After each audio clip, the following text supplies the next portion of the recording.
మరో డిఎస్సికి రంగం సిద్ధం.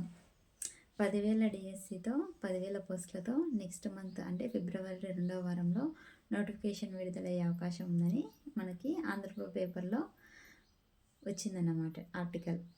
అదే నిజమైతే నిరుద్యోగులకు నిజంగా మెగా డిఎస్సిలో ఎవరైతే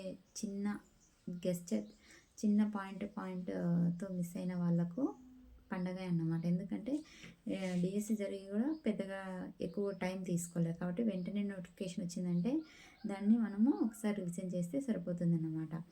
ఇక్కడ చూసినట్లయితే పోస్టుల గురించి మొత్తం 9,500 పోస్టులు రిటైర్ కాబోయే ఉపాధ్యాయులు ఉన్నారనమాట. అదేవిధంగా లాస్ట్ టైం ఏం చేసినారంటే కొన్ని ప్రైమరీ పాఠశాలను మోడల్ ప్రైమరీ స్కూల్స్గా చేసినారనమాట.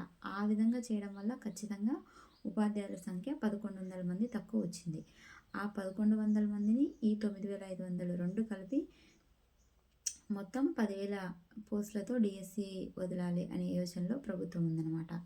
అంతేకాకుండా ఈ నోటిఫికేషన్లో ఏమని ఆలోచిస్తుందంటే ఏపీపీఎస్సి ఏ విధంగా అయితే ఆంగ్లంపై మన ఆస్పిరెంట్స్కి పట్టు ఉండాలని యోచించిందో అదేవిధంగా మన విద్యాశాఖ కూడా కాబోయే ఉపాధ్యాయులకు కంప్యూటర్ పరిజ్ఞానము అదేవిధంగా